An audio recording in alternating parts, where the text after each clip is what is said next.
Hi y'all, Tammy here. How are you doing today? I think it just got really dark all of a sudden. I'm sorry. I want to jump right back into the vlog series that I've been doing with you guys on the power of prayer. And, I've told you guys that my time with God, one of the times with God, is when I'm in my car, especially if I'm traveling to or from work or dropping, kids off at school or whatever, because that's like the one place that there's no interruptions. Of course I'm driving, but it's easiest for me to pray and talk to God and bring everything to Him during this time. So this is kind of why I do these series for you here, because it's uninterrupted. But I did decide to pull over today and not do this while I'm driving. And I just got my hair cut and colored, and I didn't do anything with it. Of course, it always looks wonderful when the hairdresser does it, and the next day I can't figure out how she did it. So I'm still trying to keep it, out of my face. But it's not raining at the moment. I'm in Texas. We've had enormous amounts of rain. So you guys keep, Texas and Oklahoma in your prayers that the rain stops. The area I am in, we are actually just now starting to experience some flood conditions in some areas. We're having to evacuate certain areas. So definitely, just pray that the rain stops. All the lakes and rivers and everything, they're over. Yeah, so anyway, let's jump back into this. We've been talking about the power of prayer, and we have talked about, so far we've talked about Philippians 4:13, which is I can do all things through Christ who gives me strength. There's nothing that you can't get through when you've got God with you, because He's going to give you the strength to do that. Something very similar to that is Luke 1:37, and that is, for nothing is impossible with God. Different versions of the Bible. If you don't have a Bible, you go to a Mardell's or any store that sells Bibles. You're going to see all sorts of different versions. Talk to the people there, because they're really going to help you find one that makes sense to you. The NIV version, and each one will have a slightly different variation. But the NIV version says, for that same Luke 1:37, for nothing is impossible with God, it says, for no word from God will ever fail. So He's not going to lie. He's not going to tell you something and not do it. Okay? So He's going to give you the strength to get through anything, and nothing is impossible for Him.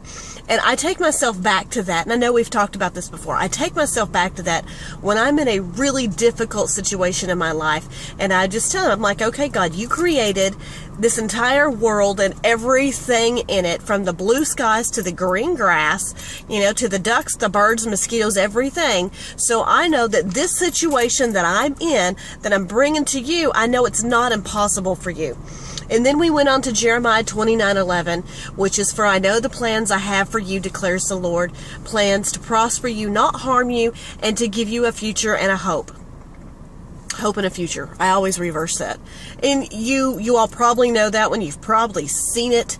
It's a very, very popular one, because God's telling you that He's got plans for you. It does not mean that you are never going to go through some sort of difficult situation in your life, or trial in your life, or obstacle.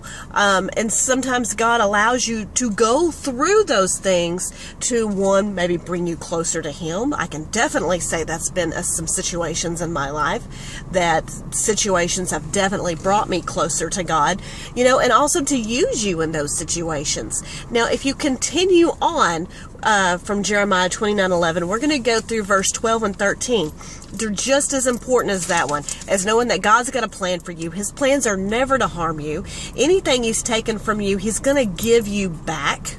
He's going to restore what's been taken away, and he's always got a plan for you to prosper, okay?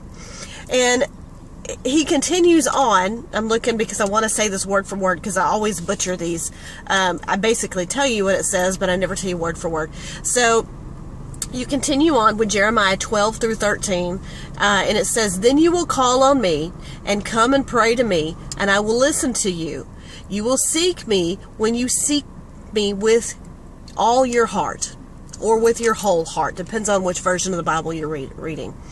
So He goes on to tell you He wants a relationship with you.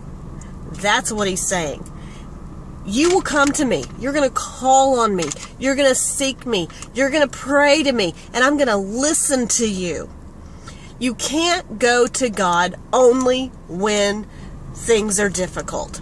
Only when the road is rough or you don't know which way to go. Or, that is definitely the time to draw near to God. And like I've told you, you take those problems to God first. He should be your first line of defense. You should definitely go to God first instead of going to everybody else. Because what do they just have? Opinions. And opinions are like what? It's an opinion. God's gonna be there for you. Okay? So, but you've got to go to Him first. And you've got to have a relationship with Him. That means when things are good, you don't drop God. You don't go, oh, I'm not going to read my Bible today because I want to, spend 10 minutes extra, watching this movie and, whatever you were doing when the time was difficult to draw closer to God to get help with your situation. You got to continue. You have to build a relationship with God. And when you build that in the good times as well as the difficult times, life is going to make a lot more sense to you. You're going to hear God's little voice that He speaks to you. You're going to start noticing the small little miracles and the small things that He does for you. And he goes on to say that you will seek me and you will find me when you seek me with all your heart or your whole heart. That means you got to be in 100%. You can't test God. You can't make deals with God. You can't say, okay, God, I need this situation handled. And say, if you do this for me, God, then I'm going to believe in you 100%. Or if you do this, I'm going to do that. I'm going to go to church every Sunday. I'm going to start reading Bible stories to my kids at night. You can't make a deal with God.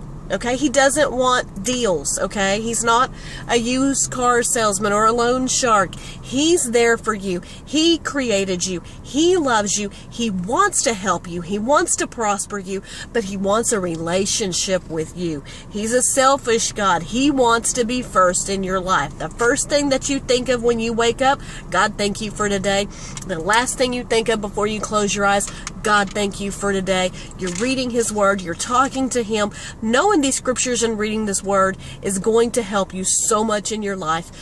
But I'm obviously not going to pull up my Bible app while I'm driving on the phone, or am I going to crack open a Bible while I'm driving? I'm talking to God just like I'm talking to you. But I read these scriptures mean something to me, and I say these back to God, and I say, okay, God, this is what you've told me. So this is the situation I'm in, and you're telling me that you're going to give me the strength to get through this, and I need you to fill me with that strength today, because you've told me nothing is impossible for you, and you've told me that I'm going to find you when I seek you with all of my heart, God. So I'm seeking you today, and you've got to put it all in God's hands. One of the most difficult things I have to say in my Christian life is a situation that I was in was letting go and letting God. You all heard that. And it's praying for things that are going on in my life. And you can pray for what you want, but you have to realize at some point you have to go, God, this is the situation in. I need the situation handled, restored, whatever it is. And I want this, but I want your will to be done, because His will is better than your will. But we're going to get into more of that next time. I hope this is helping you. Remember what we've talked about today. You can do all things through Christ who gives you strength. Nothing's impossible for God. He's got plans for you. They're always for good. He's got your back. He's going to give you a hope and a future, And when you go to Him, you seek Him, you talk to Him, you pray to Him, He's going to listen to you, and you will find Him when you seek Him with your whole heart. Please, if you have any sort of prayer request, you don't have to tell me what it is. Just tell me down below. Tammy, please include me in your prayers, and I'll definitely do that. I'll put these scriptures down below in case you need them. If there's anything else you guys would like to hear from me, let me know. We're going to keep continuing with this. Sorry I missed last week. I'll try to get this up as soon as possible.